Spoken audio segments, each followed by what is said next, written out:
ਵਾਹਿਗੁਰੂ ਜੀ ਕਾ ਖਾਲਸਾ ਵਾਹਿਗੁਰੂ ਜੀ ਕੀ ਫਤਿਹ।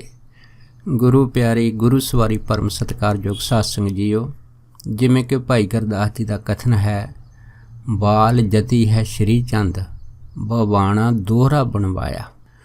ਸੋ ਬਾਬਾ ਸ਼੍ਰੀ ਚੰਦ ਜੀ ਆਪਣੇ ਨਾਨਕੇ ਪਿੰਡ ਪੱਖੋ ਕੀ ਵਿਖੇ ਜਿੱਥੇ ਇੱਕ ਧਰਮਸ਼ਾਲਾ ਬਣਾ ਕੇ ਬੈਠੇ ਸੀਗੇ, ਉੱਥੇ ਦੂਰੋਂ ਨੇੜੋਂ ਸੰਗਤਾਂ ਆਉਣੀਆਂ ਸ਼ੁਰੂ ਹੋ ਗਈਆਂ ਤੇ ਬਹੁਤ ਸਾਰੇ ਇਕੱਠ ਹੋਣ ਲੱਗ ਪਏ। ਔਰ ਬਾਬਾ ਜੀ ਜਿੰਨੀਆਂ ਵੀ ਆਈਆਂ ਸੰਗਤਾਂ ਸੀਗੀਆਂ, ਉਹਨਾਂ ਨੂੰ ਸਭ ਤੋਂ ਪਹਿਲਾਂ ਨਾਮ ਬਾਣੀ ਜਾਂ ਭਜਨ ਸਿਮਰਨ ਕਰਾਉਂਦੇ ਤੇ ਬਾਅਦ ਦੇ ਵਿੱਚ ਜਿੰਨੀਆਂ ਵੀ ਸੰਗਤਾਂ ਆਈਆਂ ਉਹਨਾਂ ਦੇ ਸਵਾਲਾਂ ਦੇ ਜਵਾਬ ਦਿੰਦੇ ਆ।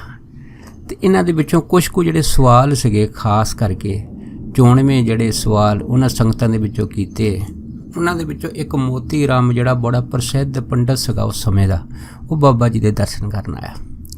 ਜਦ ਦਰਸ਼ਨ ਕਰਨ ਆਇਆ ਤੇ ਉਹਨੇ ਆ ਕੇ ਨਾ ਬਾਬਾ ਜੀ ਦੇ ਅੱਗੇ ਪਟਾਮਾ ਰੱਖ ਕੇ ਮੱਥਾ ਟੇਕਿਆ ਤੇ ਕੋਲ ਬੈਠ ਗਿਆ। ਜਦ ਉਹ ਕੋਲ ਬੈਠਾ, ਕੋਲ ਬੈਠਣ ਤੋਂ ਬਾਅਦ ਫਿਰ ਉਹਨੇ ਇੱਕ ਪਹਿਲਾ ਪ੍ਰਸ਼ਨ ਇਹ ਕੀਤਾ। ਉਹ ਕਹਿਣ ਲੱਗਾ ਕਿ ਮਹਾਂਪੁਰਖੋ ਅੱਜ ਕੱਲ੍ਹ ਹੈ ਨਾ ਸਾਧੂ ਸੰਤ ਤਾਂ ਬਹੁਤ ਹੈਗੇ ਆ, ਅਤੇ ਕਈ ਸਾਧੂ ਸੰਤ ਕਾਲੀਆਂ ਕੱਪੜੀਆਂ ਵੀ ਪਾ ਕੇ ਬੈਠੇ ਆ, ਕਈ ਚਿੱਟੀਆਂ ਕੱਪੜੀਆਂ ਵੀ ਪਾ ਕੇ ਬੈਠੇ ਆ, ਪਰ ਅਸਲ ਸਾਧੂ ਦੀ ਪਹਿਚਾਣ ਕਿਵੇਂ ਹੋਵੇ? ਜਦ ਉਹਨੇ ਇਹ ਪ੍ਰਸ਼ਨ ਜਿਹੜਾ ਸੀਗਾ ਬਾਬਾ ਜੀ ਦੇ ਅੱਗੇ ਰੱਖਿਆ ਤੇ ਫਿਰ ਬਾਬਾ ਜੀ ਨੇ ਆਖਿਆ, ਕਹਿਣ ਲੱਗੇ, ਦੇਖ ਜਿਵੇਂ ਸਾਧੂ ਜਿਹੜਾ ਹੈ ਨਾ, ਉਹ ਸਾਧੂ ਕਿਸੇ ਭੇਖ ਦਾ ਲਿਬਾਸ ਨਹੀਂ ਹੈਗਾ। ਲਿਬਾਸ ਤਾਂ ਕੋਈ ਵੀ ਪਾ ਸਕਦਾ ਹੈਗਾ। ਸਾਧੂ ਇੱਕ ਬਿਰਤੀ ਹੈਗੀ ਆ, ਇੱਕ ਮਨ ਦਾ ਖੜਾਓ ਹੈਗਾ, ਇੱਕ ਮਨ ਦਾ ਖੇੜਾ ਹੈਗਾ, ਇੱਕ ਮਨ ਦੀ ਲਗਨ ਹੈਗੀ ਆ। ਇਹ ਜਿਹੜੀ ਲਗਨ ਹੈਗੀ ਆ, ਜਦੋਂ ਪਰਮੇਸ਼ਰ ਨਾਲ ਜੁੜੀ ਹੋਵੇ, ਉਸ ਜੁੜੀ ਹੋਈ ਲਗਨ ਨੂੰ ਅਸੀਂ ਸਾਧੂ ਆਖ ਦਿੰਦੇ ਹਾਂ। ਜਦ ਬਾਬਾ ਜੀ ਨੇ ਇਹ ਜਿਹੜਾ ਸੀਗਾ ਉੱਤਰ ਦਿੱਤਾ ਤਾਂ ਫਿਰ ਮੋਤੀ ਰਾਮ ਜੀ ਨੇ ਆਖਿਆ, ਕਹਿੰਦੇ ਵੀ ਤੁਸੀਂ ਮੈਨੂੰ ਵਿਸਥਾਰ ਨਾਲ ਦੱਸੋ, ਕਿਉਂਕਿ ਇਹ ਜਿਹੜੇ ਵਿਚਾਰ ਹੈਗੇ ਇਹ ਤਾਂ ਵਿਦਵਾਨ ਆਦਮੀ ਸਮਝ ਸਕਦਾ ਹੈਗਾ, ਪਰ ਆਮ ਕਰਕੇ ਪਿੰਡਾਂ ਦੇ ਵਿੱਚ ਰਹਿਣ ਵਾਲੇ ਜਿੰਨੇ ਜਿਹੜੇ ਅਨਪੜ੍ਹ ਆਦਮੀ ਆ, ਸਿੱਧੇ ਸਾਦੇ ਭੋਲੇ ਆ, ਉਹਨਾਂ ਨੂੰ ਕਿਵੇਂ ਪਤਾ ਲੱਗੇ? ਤੇ ਫਿਰ ਬਾਬਾ ਜੀ ਨੇ ਆਖਿਆ, ਕਹਿਣ ਲੱਗੇ, ਦੇਖੋ ਜਿਵੇਂ ਕਹਿੰਦੇ ਵੀ ਦਾਖਾਂ ਹੁੰਦੀਆਂ ਹੈ, ਜਿਹੜੀਆਂ ਦਾਖਾਂ ਹੈਗੀਆਂ ਇਹ ਦਾਖਾਂ ਮਿੱਠੀਆਂ ਹੁੰਦੀਆਂ ਅਤੇ ਇਹਨਾਂ ਦਾਖਾਂ ਦਾ ਜਿਹੜਾ ਗੁਣ ਹੈਗਾ ਉਹ ਸਾਰਿਆਂ ਨੂੰ ਪਤਾ ਹੈਗਾ, ਪਰ ਦਾਖਾਂ ਵਾਂਗੂ ਜਿਹੜੇ ਤਰਕੇਣੂ ਲੱਗੇ ਹੁੰਦੇ ਆ, ਤਰਕੇਣੂ ਇਹ ਜਿਹੜੇ ਡੇਕ ਨੂੰ ਲੱਗੇ ਹੁੰਦੇ ਤਾਂ ਇਹ ਵੀ ਦਾਖਾਂ ਵਰਗੇ ਆ, ਪਰ ਖਾਣ ਦੇ ਵਿੱਚ ਪਤਾ ਲੱਗਦਾ ਹੈ ਕਿ ਕਿਹੜੀਆਂ ਦਾਖਾਂ ਕਿਹੜੀਆਂ ਤਰਕੇਣੂ ਆ। ਇਹ ਤਾਂ ਆਦਿਕ ਜਿਹੜਾ ਬਾਬਾ ਜੀ ਨੇ ਫਿਰ ਉਪਦੇਸ਼ ਦਿੱਤਾ। ਫਿਰ ਦੂਸਰਾ ਉਪਦੇਸ਼ ਬਾਬਾ ਜੀ ਨੇ ਇਹ ਦਿੱਤਾ, ਕਹਿਣ ਜਿਵੇਂ ਦੇਖੋ ਅੰਬ ਘਰਾਂ 'ਚ ਲੱਗੇ ਆ, ਅੰਬਾਂ ਨੂੰ ਮਿੱਠੇ ਅੰਬ ਲੱਗਦੇ, ਅਸੀਂ ਚੂਪਦੇ ਹਾਂ, ਖੁਸ਼ ਹੁੰਦੇ ਹਾਂ, ਪਰ ਜਿਹੜੀਆਂ ਖੱਖੜੀਆਂ ਨੂੰ ਵੀ ਅੰਬ ਵਰਗੇ ਅੰਬ ਲੱਗਦੇ ਆ, ਪਰ ਜੇ ਅਸੀਂ ਉਹਨਾਂ ਖੱਖੜੀਆਂ ਦੇ ਅੰਬਾਂ ਨੂੰ ਦੂਸਰੇ ਅੰਬਾਂ ਵਿੱਚ ਮਿਲਾ ਦਈਏ ਅਤੇ ਉਹਦਾ ਸਵਾਦ ਚੱਖੀਏ ਤਾਂ ਫਿਰ ਉਹ ਅਸਲੀ ਅੰਬਾਂ ਦੇ ਮੁਕਾਬਲੇ ਜਿਹੜੀਆਂ ਹੈ ਉਹ ਨਹੀਂ ਗਿਣੀਆਂ ਜਾਂਦੀਆਂ। ਅਤੇ ਤੀਸਰਾ ਵਚਨ ਬਾਬਾ ਜੀ ਨੇ ਕੀਤਾ, ਕਹਿਣ ਲੱਗੇ, ਦੇਖੋ ਜਿਵੇਂ ਸੋਨੇ ਦੇ ਗਹਿਣੇ ਆਪਾਂ ਰੱਖ ਦਈਏ ਅਤੇ ਇੱਕ ਵਾਲੇ ਪਿੱਤਲ ਦੇ ਗਹਿਣੇ ਜਿਨ੍ਹਾਂ ਦੇ ਉੱਤੇ ਸੋਨੇ ਦੀ ਨਕਲ ਕੀਤੀ ਹੋਵੇ ਉਹ ਰੱਖ ਦਈਏ, ਪਰ ਉਹ ਸੋਨੇ ਦੇ ਗਹਿਣੇ ਦੇ ਬਰਾਬਰ ਪੁੱਜ ਨਹੀਂ ਸਕਦੇ। ਅਤੇ ਅਗਲਾ ਵਚਨ ਬਾਬਾ ਜੀ ਨੇ ਕੀਤਾ, ਦੇਖੋ ਜਿਵੇਂ ਕਹਿੰਦੇ ਹੀਰੇ ਆ, ਹੀਰਿਆਂ ਦੇ ਮੁਕਾਬਲੇ ਜਿਹੜੇ ਫਟਕ ਪੱਥਰ ਹੁੰਦੇ ਤਾਂ ਉਹ ਵੀ ਹੀਰਿਆਂ ਵਰਗੇ ਹੀ ਆ, ਪਰ ਹੀਰੇ ਦਾ ਮੁਕਾਬਲਾ ਨਹੀਂ ਕਰ ਸਕਦੇ। ਇਸੇ ਤਰ੍ਹਾਂ ਜਿਹੜੇ ਗੁਣਵਾਨ ਆਦਮੀ ਹੁੰਦੇ ਆ, ਉਹਨਾਂ ਦੇ ਗੁਣ ਦੁੱਧ ਦੇ ਵਾਂਗੂ ਹੁੰਦੇ ਆ, ਅਤੇ ਪਰ ਜਿਹੜੇ ਭੇਖੀ ਹੁੰਦੇ ਆ, ਚਾਹੇ ਉਹ ਚਿੱਟੇ ਕੱਪੜੇ ਪਾਇਆ ਹੋਣ, ਉਹ ਲੱਸੀ ਵਰਗੇ ਹੁੰਦੇ ਆ। ਜਿਵੇਂ ਲੱਸੀ ਅਤੇ ਦੁੱਧ ਦੇ ਵਿੱਚ ਫਰਕ ਹੁੰਦਾ ਹੈ, ਇਸੇ ਤਰ੍ਹਾਂ ਜਿਹੜੇ ਸਾਧ ਅਤੇ ਅਸਾਧ ਆ ਉਹਨਾਂ ਦੇ ਵਿੱਚ ਫਰਕ ਹੁੰਦਾ ਹੈ। ਅਤੇ ਇਸ ਤਰ੍ਹਾਂ ਬਾਬਾ ਜੀ ਦੇ ਵਿਚਾਰ ਕਰਦਿਆਂ ਅਖੀਰ ਦੇ ਵਿੱਚ ਮੋਤੀ ਰਾਮ ਨੂੰ ਇਹ ਆਖਿਆ ਕਿ ਸਾਧ ਦੀ ਜਿਹੜੀ ਵੱਡੀ ਨਿਸ਼ਾਨੀ ਆ, ਇਹ ਨਿਸ਼ਾਨੀ ਉਹਦੇ ਵਰਤਾਰੇ ਤੋਂ ਪਤਾ ਲੱਗਦੀ, ਉਹਦੀ ਕਰਤੂਤ ਤੋਂ ਪਤਾ ਲੱਗਦੀ ਆ ਕਿ ਉਸ ਦਾ ਵਰਤਾਰਾ ਕਿਹੋ ਜਿਹਾ ਹੁੰਦਾ ਹੈਗਾ। ਸੋ ਉਸ ਤੋਂ ਬਾਅਦ ਫਿਰ ਸੰਗਤਾਂ ਨੇ ਬਾਬਾ ਜੀ ਨੂੰ ਪ੍ਰਸ਼ਨ ਕਰਨੇ ਸ਼ੁਰੂ ਕੀਤੇ। ਕਹਿੰਦੇ, ਬਾਬਾ ਜੀ ਇਹ ਤਾਂ ਗੱਲ ਸਹੀ ਹੈ, ਸਾਧ ਅਤੇ ਸਾਧ ਦੀ ਪਛਾਣ ਹੈ, ਪਰ ਸਾਧ ਦਾ ਅੰਦਰ ਕਿਹੋ ਜਿਹਾ ਹੁੰਦਾ ਹੈ? ਤਾਂ ਫਿਰ ਬਾਬਾ ਜੀ ਨੇ ਆਖਿਆ, ਕਹਿਣ ਲੱਗੇ, ਦੇਖੋ ਉਹਨਾਂ ਦਾ ਅੰਦਰ ਜਿਹੜਾ ਹੁੰਦਾ, ਉਸ ਪਹਿਲੀ ਗੱਲ ਤਾਂ ਅੰਦਰ ਸ਼ਾਂਤ ਹੁੰਦਾ ਹੈ। ਉਸ ਹਿਰਦੇ ਦੇ ਅੰਦਰ ਕਿਸੇ ਤਰ੍ਹਾਂ ਦੀਆਂ ਕੋਈ ਤਰੰਗਾਂ ਨਹੀਂ ਉੱਠਦੀਆਂ ਹੈ, ਨਾ ਕਾਮ ਕ੍ਰੋਧ ਲੋਭ ਮੋਹ ਹੰਕਾਰ ਦੀਆਂ ਤਰੰਗਾਂ ਉਸ ਹਿਰਦੇ 'ਚ ਨਹੀਂ ਹੁੰਦੀਆਂ। ਉਹ ਹਿਰਦਾ ਬਿਲਕੁਲ ਸ਼ਾਂਤ ਅਤੇ ਪਵਿੱਤਰ ਹੁੰਦਾ। ਦੂਸਰਾ ਬਾਬਾ ਜੀ ਨੇ ਆਖਿਆ ਕਿ ਉਹਨਾਂ ਦੇ ਜਿਹੜੇ ਬੋਲ ਹੁੰਦੇ ਬਹੁਤ ਮਿੱਠੇ ਹੁੰਦੇ ਆ, ਅਤੇ ਮਿੱਠੇ ਬੋਲ ਮਨਾਂ ਦੇ ਉੱਤੇ ਬਹੁਤ ਛੇਤੀ ਅਸਰ ਕਰਦੇ ਆ। ਅਤੇ ਤੀਸਰਾ ਫਿਰ ਬਾਬਾ ਜੀ ਨੇ ਆਖਿਆ ਕਿ ਇਹ ਜਿਹੜੇ ਸਾਧੂ ਹੁੰਦੇ ਆ, ਅਸਲ ਸਾਧੂ, ਉਹ ਸੱਚ ਅਤੇ ਸੰਜਮ ਦੇ ਧਾਰਨੀ ਹੁੰਦੇ ਹੈਗੇ ਆ। ਅਤੇ ਚੌਥਾ ਫਿਰ ਬਾਬਾ ਜੀ ਨੇ ਆਖਿਆ ਕਿ ਇਹ ਜਿਹੇ ਸਾਧੂ ਜਿਹੜੇ ਆ ਉਹ ਗੁਰਮਰਜ਼ਾਦਾ ਦੇ ਧਾਰਨੀ ਹੁੰਦੇ ਆ। ਤੇ ਪੰਜਵਾਂ ਬਾਬਾ ਜੀ ਨੇ ਆਖਿਆ, ਕਹਿਣ ਲੱਗੇ ਦੇਖੋ ਇਹ ਜੋ ਸਾਧੂ ਜਿਹੜੇ ਆ ਉਦਾਰ ਚਿੱਤ ਹੁੰਦੇ ਆ। ਭਾਵ ਕੀ ਆ, ਅਗਰ ਕੋਈ ਉਹਨਾਂ ਨੂੰ ਦੇ ਦੇਵੇ ਤਾਂ ਵੀ ਸੱਤ ਵਚਨਾ, ਅਗਰ ਕੋਈ ਉਹਨਾਂ ਨੂੰ ਭੇਟਾ ਨਾ ਦੇਵੇ ਤਾਂ ਵੀ ਸੱਤ ਵਚਨਾ। ਉਹ ਆਪਣੇ ਪਾਸ ਕੁਛ ਨਹੀਂ ਰੱਖਦੇ, ਕਿਉਂਕਿ ਉਹਨਾਂ ਦੀ ਜਿਹੜੀ ਬਿਰਤੀ ਆ ਵਿਹੰਗਮਾ ਵਰਗੀ ਹੁੰਦੀ ਆ, ਕੋਈ ਚੀਜ਼ ਜੋੜ ਕੇ ਨਹੀਂ ਰੱਖਦੇ। ਸਾਰੀ ਜੋ ਵਸਤਾਂ ਹੈਗੀਆਂ ਉਹ ਪਰਮੇਸ਼ਰ ਦੇ ਭਰੋਸੇ 'ਤੇ ਰੱਖਦੇ ਹੈਗੇ ਆ। ਇਹ ਤਾਂ ਆਦਿਕ ਜਦ ਵਚਨ ਹੋਏ ਤੇ ਫਿਰ ਜਿਹੜਾ ਮੋਤੀ ਰਾਮ ਸੀਗਾ ਇਹ ਖੁਸ਼ ਹੋ ਕੇ ਬਾਬਾ ਜੀ ਨੂੰ ਮੱਥਾ ਟੇਕ ਕੇ ਉੱਥੋਂ ਵਿਦਾ ਹੋ ਗਿਆ ਸੀਗਾ। ਇਸ ਤਰ੍ਹਾਂ ਇੱਕ ਨਾ ਮੁਸਲਮਾਨ ਫਕੀਰ ਵੀ ਆਇਆ ਸੀ ਉਹਦੇ ਵਿੱਚੋਂ, ਉਸ ਨੇ ਵੀ ਬਾਬਾ ਜੀ ਦੇ ਅੱਗੇ ਹੱਥਾਂ ਦੇ ਵਿੱਚ ਫੁੱਲ ਰੱਖ ਕੇ ਮੱਥਾ ਟੇਕਿਆ। ਜਦ ਫੁੱਲ ਰੱਖ ਕੇ ਮੱਥਾ ਟੇਕਿਆ, ਬਾਬਾ ਜੀ ਨੇ ਆਖਿਆ ਕਿ ਇਹਨਾਂ ਫੁੱਲਾਂ ਨੂੰ ਲਿਆਉਣ ਦੀ ਕੀ ਲੋੜ ਸੀ, ਇਹ ਤਾਂ ਫੁੱਲ ਬੂਟਿਆਂ ਨੂੰ ਲੱਗੇ ਹੀ ਸੋਭਦੇ ਆ। ਜਦ ਇੰਨੀ ਗੱਲ ਹੋਈ ਤਾਂ ਫਿਰ ਉਹ ਜਿਹੜਾ ਮੁਸਲਮਾਨ ਫਕੀਰ ਸੀ ਉਹ ਬਾਬਾ ਜੀ ਨੂੰ ਆਖਣ ਲੱਗਾ ਕਿ ਕਿਸੇ ਵੀ ਫਕੀਰ ਦੇ ਦਰਸ਼ਨ ਕਰਨੇ ਹੋਣ ਤਾਂ ਫਿਰ ਰੂਹ ਸਿਆਰ ਹੋ ਕੇ ਨਹੀਂ ਜਾਈਦਾ, ਕਿਉਂਕਿ ਜੇ ਅਸੀਂ ਰੂਹ ਸਿਆਰ ਹੋ ਕੇ ਭਾਵ ਖਾਲੀ ਹੱਥ ਹੋ ਕੇ ਜਾਈਏ ਤਾਂ ਫਿਰ ਉਹ ਬੰਦਾ ਜਿਹੜਾ ਹੈਗਾ ਉਹ ਮੰਦਭਾਗਾ ਗਿਣਿਆ ਜਾਂਦਾ ਹੈਗਾ। ਜਦ ਇੰਨੀ ਗੱਲ ਹੋਈ ਤਾਂ ਫਿਰ ਬਾਬਾ ਜੀ ਨੇ ਆਖਿਆ, ਕਹਿਣ ਲੱਗੇ ਰੂਹ ਸਿਆਰ ਆਦਮੀ ਨਹੀਂ ਹੁੰਦੇ, ਰੂਹ ਸਾਹਿਬ ਬਾਦਸ਼ਾਹ ਹੁੰਦਾ ਹੈਗਾ। ਕਿਉਂ ਉਹ ਬਾਦਸ਼ਾਹ ਜਿਹੜਾ ਸਭ ਕੁਝ ਹੁੰਦਿਆਂ ਹੋਇਆਂ ਵੀ ਜਿਸ ਦੇ ਹਿਰਦੇ ਵਿੱਚ ਪਰਮੇਸ਼ਰ ਦਾ ਨਾਮ ਨਾ ਹੋਵੇ, ਉਹ ਬਾਦਸ਼ਾਹ ਰੂਹ ਸਿਆਰ ਹੁੰਦਾ ਹੈਗਾ। ਦੂਸਰਾ ਬਾਬਾ ਜੀ ਨੇ ਹੀ ਦੱਸਿਆ, ਕਹਿਣ ਲੱਗੇ ਦੇਖੋ ਜਿਹੜਾ ਬਾਦਸ਼ਾਹ ਪਰਜਾ ਦੀਆਂ ਦੁਖੀ ਪਰਜਾ ਦੀ ਉਹਨਾਂ ਦੇ ਦਰਦ ਨਾ ਵੰਡਾਵੇ, ਉਹ ਜਿਹੜਾ ਬਾਦਸ਼ਾਹ ਹੁੰਦਾ ਹੈ ਉਹ ਰੂਹ ਸਿਆਰ ਹੁੰਦਾ ਹੈਗਾ। ਅਤੇ ਤੀਸਰਾ ਬਾਬਾ ਜੀ ਨੇ ਦੱਸਿਆ, ਕਹਿਣ ਲੱਗਾ ਕਿ ਉਹ ਬਾਦਸ਼ਾਹ ਜਿਹਦੇ ਖਜ਼ਾਨੇ ਭਰੇ ਹੋਣ ਪਰ ਪੁੰਨ ਦਾਨ ਤੋਂ ਸਖਣਾ ਹੋਵੇ, ਉਹ ਬਾਦਸ਼ਾਹ ਰੂਹ ਸਿਆਰ ਹੁੰਦਾ ਹੈਗਾ। ਜਦ ਇਹ ਆਦਿਕ ਬਚਨ ਜਿਹੜੇ ਸੀਗੇ ਇਹਦੇ ਮੁਸਲਮਾਨ ਫਕੀਰ ਨਾ ਕੀਤੇ ਤੇ ਇਹ ਵੀ ਬੜਾ ਪ੍ਰਸੰਨ ਹੋਇਆ। ਅਖੀਰ ਫਿਰ ਇਸ ਨੇ ਫਿਰ ਜਾਂਦੇ ਜਾਂਦੇ ਬਚਨ ਕੀਤਾ, ਕਹਿਣ ਲੱਗੇ ਕਿ ਮੈਨੂੰ ਇਹ ਦੱਸੋ ਕਿ ਮੈਨੂੰ ਜਿਹੜੀ ਨਿਜਾਤ ਹੈਗੀ ਆ, ਮੁਕਤੀ ਹੈਗੀ ਆ, ਕਿਵੇਂ ਮਿਲ ਸਕਦੀ ਹੈਗੀ ਆ। ਜਦ ਇੰਨੀ ਗੱਲ ਹੋਈ ਤੇ ਬਾਬਾ ਜੀ ਨੇ ਆਖਿਆ, ਕਹਿਣ ਲੱਗੇ ਦੇਖੋ ਜੰਗਲਾਂ ਦੇ ਵਿੱਚ ਜਾਣ ਦੀ ਲੋੜ ਨਹੀਂ, ਨਰਕ ਤੇ ਸੁਰਗ ਦੀ, ਦੋਜ਼ਖ ਦੀ ਤੇ ਸੁਰਗ ਦੀ ਜਿਹੜੀ ਲਾਲਸਾ ਹੈਗੀ ਇਸ ਨੂੰ ਛੱਡ ਕੇ ਤੁਸੀਂ ਪਰਮੇਸ਼ਰ ਦਾ ਭਜਨ ਸਿਮਰਨ ਕਰੋ। ਜਦੋਂ ਤੁਸੀਂ ਲਾਲਚ ਛੱਡ ਕੇ ਭਜਨ ਸਿਮਰਨ ਕਰੋਗੇ ਤਾਂ ਫਿਰ ਵਾਹਿਗੁਰੂ ਦੀ ਜਿਹੜੀ ਕਿਰਪਾ ਹੈਗੀ, ਦ੍ਰਿਸ਼ਟੀ ਹੈਗੀ ਆ, ਉਹ ਤੁਹਾਡੇ ਉੱਤੇ ਬਹੁਤ ਸ਼ੀਘਰ ਹੋਊਗੀ। ਫਿਰ ਉਸ ਮੁਸਲਮਾਨ ਫਕੀਰ ਨੇ ਆਖਿਆ ਕਿ ਦੁੱਖ ਸੁੱਖ ਤਾਂ ਹਮੇਸ਼ਾ ਆਦਮੀ ਨੂੰ ਚੁੰਬੜੇ ਰਹਿੰਦੇ ਆ, ਇਹਨਾਂ ਤੋਂ ਕਿਵੇਂ ਬਚਿਆ ਜਾਵੇ। ਤੇ ਬਾਬਾ ਜੀ ਮੁਸਕਰਾ ਕੇ ਕਹਿਣ ਲੱਗੇ, ਕਹਿੰਦੇ ਦੇਖੋ ਇਹ ਦੁੱਖ ਸੁੱਖ ਦੋਵੇਂ ਪਰਮੇਸ਼ਰ ਦੇ ਕੁੱਤੇ ਹੈਗੇ ਆ, ਇਹ ਸਮੇਂ ਸਮੇਂ ਦੇ ਉੱਤੇ ਜਿਹੜੇ ਭੌਂਕਦੇ ਰਹਿੰਦੇ ਆ, ਇਹਨਾਂ ਵੱਲ ਧਿਆਨ ਨਾ ਦੇਵੋ, ਕੇਵਲ ਤੇ ਕੇਵਲ ਵਾਹਿਗੁਰੂ ਦੀ ਬੰਦਗੀ ਕਰੋ, ਕਿਰਤ ਕਰੋ ਤੇ ਵੰਡ ਛਕੋ, ਇਹਦੇ ਵਿੱਚ ਹੀ ਤੁਹਾਡਾ ਤੇ ਸੰਸਾਰ ਦਾ ਭਲਾ ਹੈਗਾ। ਤੇ ਇਸ ਤਰ੍ਹਾਂ ਤੁਸੀਂ ਸੰਸਾਰ ਦੇ ਵਿੱਚ ਕਾਰ ਕਰਦਿਆਂ, ਖਾਂਦਿਆਂ, ਪੀਂਦਿਆਂ, ਹੱਸਦਿਆਂ, ਖੇਡਦਿਆਂ ਵਿੱਚ ਮੁਕਤ ਹੋ ਸਕਦੇ ਹੈਗੇ ਆ। ਉਸ ਤੋਂ ਬਾਅਦ ਇਹ ਮੁਸਲਮਾਨ ਫਕੀਰ ਦੀ ਜਦ ਨਸ਼ਾ ਹੋਈ ਤੇ ਇਹ ਵੀ ਫਿਰ ਬਾਬਾ ਜੀ ਨੂੰ ਸਜਦਾ ਕਰਕੇ ਉੱਥੋਂ ਚੱਲਦਾ ਹੋਇਆ। ਇਸੇ ਤਰ੍ਹਾਂ ਇੱਕ ਬ੍ਰਹਮਦਾਸ ਨਾਂ ਦਾ ਵਿਅਕਤੀ ਸੀਗਾ, ਇਹ ਜਿਹੜਾ ਸੀਗਾ ਇਹ ਵਡੇਰੀ ਉਮਰ ਦਾ ਸੀਗਾ। ਤੇ ਇਹਨੇ ਆ ਕੇ ਬਾਬਾ ਜੀ ਨੂੰ ਪ੍ਰਸ਼ਨ ਕੀਤਾ, ਕਹਿਣ ਲੱਗਾ ਕਿ ਮੈਂ ਬੜੇ ਗ੍ਰੰਥ ਘੋਖੇ ਆ, ਬਹੁਤ ਪੜ੍ਹੇ ਵਿਚਾਰੇ ਆ, ਤੇ ਮੈਂ ਭਜਨ ਸਿਮਰਨ ਵੀ ਕਰਦਾ ਤੇ ਧਰਮ ਦੀ ਹੋਰ ਕਿਰਿਆ ਵੀ ਕਰਦਾ ਹੈਗਾ, ਪਰ ਮੇਰਾ ਮਨ ਅਜੇ ਵੀ ਜਿਹੜਾ ਹੈ ਉਹ ਵਿਸ਼ੇ ਵਿਕਾਰਾਂ ਵੱਲ ਦੌੜਦਾ ਹੈਗਾ, ਇਹ ਕਿਵੇਂ ਰੋਕਿਆ ਜਾ ਸਕੇ।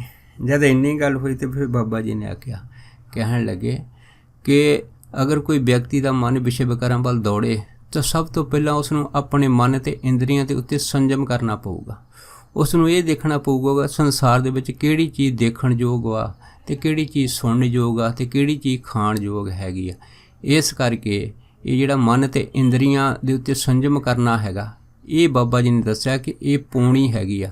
ਜਿਸ ਤਰ੍ਹਾਂ ਅਸੀਂ ਲੱਸੀ ਪੀਂਦੇ ਹਾਂ ਅਤੇ ਉਸ ਲੱਸੀ ਦੇ ਵਿੱਚੋਂ ਜਿਹੜੀ ਉੱਪਰਲੀ ਛਾਛ ਹੁੰਦੀ ਆ ਉਸ ਨੂੰ ਪੌਣੀ ਕੱਪੜੇ ਰਾਹੀਂ ਅਸੀਂ ਅਲੱਗ ਕਰ ਦਿੰਦੇ ਹਾਂ।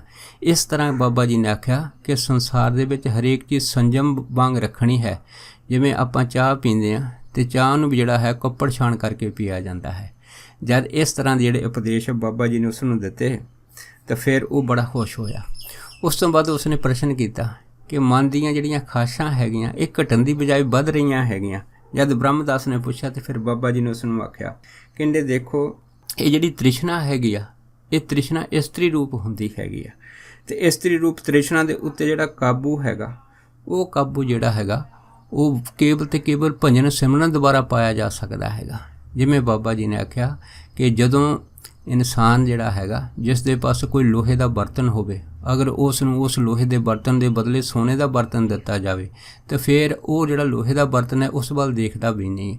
ਇਸ ਤਰ੍ਹਾਂ ਜਦੋਂ ਭਜਨ ਸਿਮਰਨ ਦੇ ਵਿੱਚ ਰਸ ਆ ਜਾਵੇ, ਵਾਹਿਗੁਰੂ ਦੇ ਵਿੱਚ ਪ੍ਰੇਮ ਉਸ ਰਸ ਦੇ ਵਿੱਚ ਪੈਦਾ ਹੋ ਜਾਵੇ, ਤਾਂ ਫਿਰ ਉਹਦਾ ਮਨ ਜਿਹੜਾ ਹੈਗਾ ਇਹਨਾਂ ਤ੍ਰਿਸ਼ਨਾ ਰੂਪੀ ਜਿੰਨੀਆਂ ਵੀ ਵਸਤਾਂ ਹੈਗੀਆਂ ਉਹਨਾਂ ਵੱਲੋਂ ਆਪਣੇ ਆਪ ਛੁੱਟ ਜਾਂਦਾ ਹੈਗਾ ਅਤੇ ਭਜਨ ਸਿਮਰਨ ਵੱਲ ਵਧੇਰੇ ਮਨ ਦੀ ਰੁਚੀ ਬਣ ਜਾਂਦੀ ਹੈ। ਜਦ ਇਹ ਤਾਂ ਆਦਿਕ ਬਚਨ ਬਾਬਾ ਜੀ ਨੇ ਕੀਤੇ ਅਤੇ ਫਿਰ ਬ੍ਰਹਮਦਾਸ ਜਿਹੜਾ ਸੀਗਾ ਉਹ ਬੜਾ ਖੁਸ਼ ਹੋਇਆ। ਫਿਰ ਉਸਨੇ ਤੀਸਰਾ ਭਜਨ ਕੀਤਾ ਕਿ ਬਾਬਾ ਜੀ ਇਹ ਜਿਹੜੀ ਤ੍ਰਿਸ਼ਨਾ ਰੂਪੀ ਮਾਇਆ ਹੈਗੀ ਆ ਇਹਦਾ ਥੋੜ੍ਹਾ ਖੋਲ੍ਹ ਕੇ ਹੋਰ ਵਿਸਥਾਰ ਦੱਸੋ। ਅਤੇ ਫਿਰ ਬਾਬਾ ਜੀ ਨੇ ਆਖਿਆ, ਕਹਿਣ ਲੱਗੇ ਦੇਖ ਇਹ ਜਿਹੜੀ ਤ੍ਰਿਸ਼ਨਾ ਰੂਪੀ ਮਾਇਆ ਹੈਗੀ ਇਹ 3 ਤਰ੍ਹਾਂ ਦੀ ਹੁੰਦੀ ਆ। ਇੱਕ ਤਾਂ ਹੁੰਦੀ ਜੜ ਮਾਇਆ, ਦੂਸਰਾ ਬਾਬਾ ਜੀ ਨੇ ਦੱਸਿਆ ਕਿ ਚੇਤਨ ਮਾਇਆ, ਤੀਸਰਾ ਬਾਬਾ ਜੀ ਨੇ ਦੱਸਿਆ ਕਿ ਸੂਖਮ ਮਾਇਆ। ਜਦ ਇਹ 3 ਚੀਜ਼ਾਂ ਦੱਸੀਆਂ ਤਾਂ ਫਿਰ ਬ੍ਰਹਮਦਾਸ ਨੇ ਪੁੱਛਿਆ ਕਿ ਜੜ ਮਾਇਆ ਕੀ ਹੁੰਦੀ। ਤਾਂ ਫਿਰ ਬਾਬਾ ਜੀ ਨੇ ਆਖਿਆ ਕਿ ਜਿਹੜੀ ਜੜ ਮਾਇਆ ਹੁੰਦੀ ਹੈ ਉਹ ਹੁੰਦੀ ਹੈ ਪੈਸਾ ਧੇਲਾ, ਹੀਰੇ ਜਵਾਹਰਤ, ਧਨ ਪਦਾਰਥ ਆਦਿ, ਇਹ ਜੜ ਮਾਇਆ ਹੈ। ਅਤੇ ਦੂਸਰਾ ਜਿਹੜੀ ਚੇਤਨ ਮਾਇਆ ਬਾਬਾ ਜੀ ਨੇ ਦੱਸੀ ਆ ਕਿ ਜਿਹੜੀ ਚੇਤਨ ਮਾਇਆ ਹੁੰਦੀ ਆ ਉਹ ਪੁੱਤਰ ਧੀਆਂ ਹੁੰਦੇ, ਪਰਿਵਾਰ ਹੁੰਦਾ, ਦੋਸਤ ਸੱਜਣ ਮਿੱਤਰ ਰਿਸ਼ਤੇਦਾਰ, ਇਹ ਸਾਰੀ ਚੇਤਨ ਮਾਇਆ 'ਚ ਆ ਜਾਂਦੇ ਆ। ਅਤੇ ਤੀਸਰਾ ਬਾਬਾ ਜੀ ਨੇ ਦੱਸਿਆ ਕਿ ਸੂਖਮ ਮਾਇਆ। ਅਤੇ ਫਿਰ ਬਾਬਾ ਜੀ ਨੇ ਆਖਿਆ ਕਿ ਸੂਖਮ ਮਾਇਆ ਕੀ ਹੁੰਦੀ। ਅਤੇ ਬਾਬਾ ਜੀ ਨੇ ਆਖਿਆ ਕਿ ਕਿਵੇਂ ਕਿਸੇ ਨੂੰ ਪ੍ਰਸਿੱਧੀ ਮਿਲ ਜਾਵੇ ਅਤੇ ਉਹ ਪ੍ਰਸਿੱਧੀ ਵਡਿਆਈ ਦੇ ਵਿੱਚ ਆਫਰਿਆ ਫਿਰੇ, ਇਹ ਸੂਖਮ ਮਾਇਆ ਦੀਆਂ ਨਿਸ਼ਾਨੀਆਂ ਹੈਗੀਆਂ ਹੈ। ਸੋ ਇਸ ਤਰ੍ਹਾਂ ਬਾਬਾ ਜੀ ਨੇ ਆਖਿਆ ਕਿ ਜਿਹੜੀਆਂ ਪੀਰ ਅਤੇ ਫਕੀਰ ਆ ਇਹ ਵੀ ਸੂਖਮ ਮਾਇਆ ਦੇ ਵਿੱਚ ਤੁਰੇ ਫਿਰਦੇ ਆ, ਕਿਉਂ 2 ਮਾਇਆ ਦੇ ਉੱਤੇ ਭਾਵੇਂ ਉਹ ਫਤਿਹ ਪ੍ਰਾਪਤ ਕਰ ਲੈਂਦੇ ਆ, ਪਰ ਤੀਸਰੀ ਮਾਇਆ ਜਿਹੜੀ ਸੂਖਮ ਮਾਇਆ ਜਿਸ ਨੂੰ ਰਿੱਧੀ ਸਿੱਧੀ ਬਾਬਾ ਜੀ ਆਖਦੇ ਆ, ਉਹ ਰਿੱਧੀਆਂ ਸਿੱਧੀਆਂ ਦੇ ਲਾਲਚ ਵਿੱਚ ਫਸ ਜਾਂਦੇ ਆ। ਇਸ ਕਰਕੇ ਇਹਨਾਂ ਰਿੱਧੀਆਂ ਸਿੱਧੀਆਂ ਦੇ ਹੁੰਦਿਆਂ ਹੋਏ ਵੀ ਇਹਨਾਂ ਤੋਂ ਉੱਪਰ ਉੱਠ ਜਾਣਾ ਇਹ ਫਕੀਰ ਦੀ ਨਿਸ਼ਾਨੀ ਹੈਗੀ ਆ। ਇਹ ਤਾਂ ਆਦਿਕ ਜਦੋਂ ਬਾਬਾ ਜੀ ਨੇ ਸਾਰੇ ਜਵਾਬ ਦਿੱਤੇ ਅਤੇ ਇਹ ਜਿਹੜਾ ਬ੍ਰਹਮਦਾਸ ਹੈਗਾ ਇਹ ਵੀ ਬੜਾ ਪ੍ਰਸੰਨ ਹੋਇਆ ਅਤੇ ਇਹ ਵੀ ਬਾਬਾ ਜੀ ਦੇ ਪਾਸੋਂ ਫਿਰ ਮੱਥਾ ਟੇਕ ਕੇ ਉੱਥੋਂ ਚੱਲਦਾ ਹੋਇਆ। ਇਸ ਤਰ੍ਹਾਂ ਬਾਬਾ ਜੀ ਆਈਆਂ ਗਈਆਂ ਸੰਗਤਾਂ ਦੇ ਸਵਾਲਾਂ ਦੇ ਜਵਾਬ ਦਿੰਦੇ ਹੁੰਦੇ ਸੀ। ਇੱਕ ਦਿਨ ਇਹਨਾਂ ਦੇ ਸਵਾਲਾਂ ਦੇ ਜਵਾਬ ਸੁਣ ਕੇ ਇਹਨਾਂ ਦੇ ਘਰ ਦੀ ਜਿਹੜੀ ਪ੍ਰੇਮੋ ਮਹਿਰੀ ਬਾਬਾ ਜੀ ਦੇ ਘਰ ਦੀ ਟਹਿਲਣ ਸੀਗੀ, ਉਸ ਨੇ ਵੀ ਬਾਬਾ ਜੀ ਦੀ ਸਿਫਤ ਸੁਣੀ ਆ ਅਤੇ ਉਸ ਨੇ ਵੀ ਬਾਬਾ ਜੀ ਦੇ ਨਾਲ ਪ੍ਰਸ਼ਨ ਸਾਂਝੇ ਕੀਤੇ। ਉਹਦੇ ਵਿੱਚ ਪ੍ਰੇਮੋ ਮਹਿਰੀ ਨੇ ਇਹ ਦੱਸਿਆ ਕਿ ਬਾਬਾ ਜੀ ਤੁਸੀਂ ਇੱਕ ਦਿਨ ਬਚਨ ਕਰਦੇ ਸੀਗੇ ਕਿ ਜਿਹੜੀ ਤ੍ਰਿਸ਼ਨਾ ਰੂਪੀ ਮਾਇਆ ਹੈਗੀ ਇਹ ਇਸਤਰੀ ਹੈਗੀ ਆ ਅਤੇ ਤੁਸੀਂ ਇਹਦੀ ਨਿੰਦਾ ਕਰਦੇ ਸੀਗੇ। ਜਦ ਇੰਨੀ ਗੱਲ ਹੋਈ ਤਾਂ ਬਾਬਾ ਜੀ ਹੱਸ ਕੇ ਕਹਿਣ ਲੱਗੇ ਕਿ ਨਹੀਂ, ਅਸੀਂ ਕਿਸੇ ਦੀ ਨਿੰਦਾ ਨਹੀਂ ਕਰਦੇ। ਹਾਂ, ਇਹ ਜ਼ਰੂਰ ਆ ਕਿ ਜੋ ਪਰਮੇਸ਼ਰ ਨੇ ਕਾਇਦੇ ਕਾਨੂੰਨ ਬਣਾਇਆ ਕਿ ਇਸਤਰੀ ਅਤੇ ਪੁਰਸ਼ ਦੋਨੇ ਬਰਾਬਰ ਹੈਗੇ ਆ, ਕਿਉਂ ਇਸਤਰੀ ਅਤੇ ਪੁਰਸ਼ ਦੇ ਸੰਜਮ ਦੇ ਨਾਲ ਸੰਯੋਗ ਦੇ ਨਾਲ ਹੀ ਅੱਗੇ ਜਿਹੜੀ ਉਹ ਸੰਤਾਨ ਚੱਲਦੀ ਹੈਗੀ ਆ। ਜਦ ਇਹ ਜਿਹੜਾ ਅਸੀਂ ਵਿਚਾਰ ਬਾਬਾ ਜੀ ਨੇ ਪ੍ਰੇਮੋ ਮਹਿਰੀ ਨਾਲ ਸਾਂਝਾ ਕੀਤਾ ਤਾਂ ਪ੍ਰੇਮੋ ਮਹਿਰੀ ਜਿਹੜੀ ਸੀ ਬਾਬਾ ਜੀ ਦੇ ਇਹ ਵਿਚਾਰ ਸੁਣ ਕੇ ਬੜੀ ਪ੍ਰਸੰਨ ਹੋਈ। ਉਸ ਤੋਂ ਬਾਅਦ ਫਿਰ ਪ੍ਰੇਮੋ ਮਹਿਰੀ ਨੇ ਆਖਿਆ ਕਿ ਬਾਬਾ ਜੀ ਤੁਸੀਂ ਇਹ ਦੱਸੋ ਕਿ ਮਰਦ ਅਤੇ ਇਸਤਰੀ ਵਿੱਚ ਕੀ ਭੇਦ ਹੈਗਾ। ਜਦ ਇੰਨੀ ਗੱਲ ਹੋਈ ਤਾਂ ਬਾਬਾ ਜੀ ਆਖਣ ਲੱਗੇ ਕਿ ਅਸਲ ਦੇ ਵਿੱਚ ਭੇਦ ਕੋਈ ਨਹੀਂ ਹੈ, ਪਰ ਨਾ ਭੇਦ ਹੁੰਦਿਆਂ ਹੋਇਆਂ ਵੀ ਕੁਛ ਐਸੀਆਂ ਗੱਲਾਂ ਜਿਹੜੀਆਂ ਦ੍ਰਿਸ਼ਟਮਨ ਸੰਸਾਰ ਦੇ ਵਿੱਚ ਹੁੰਦੀਆਂ ਹੈ। ਉਹ ਇਹ ਹੈ ਕਿ ਜਿਹੜਾ ਮਰਦ ਹੁੰਦਾ ਹੈਗਾ ਉਹ ਸਰੀਰਕ ਸ਼ਕਤੀ ਕਰਕੇ ਔਰਤ ਨਾਲੋਂ ਜ਼ਿਆਦਾ ਬਲਸ਼ਾਲੀ ਹੁੰਦਾ ਹੈ, ਬਲਸ਼ਾਲੀ ਹੁੰਦਾ, ਤਾਕਤਵਰ ਹੁੰਦਾ ਹੈ। ਔਰਤ ਜਿਹੜੀ ਹੈ ਸਰੀਰਕ ਸ਼ਕਤੀ ਕਰਕੇ ਮਰਦ ਨਾਲੋਂ ਕਮਜ਼ੋਰ ਹੁੰਦੀ ਆ।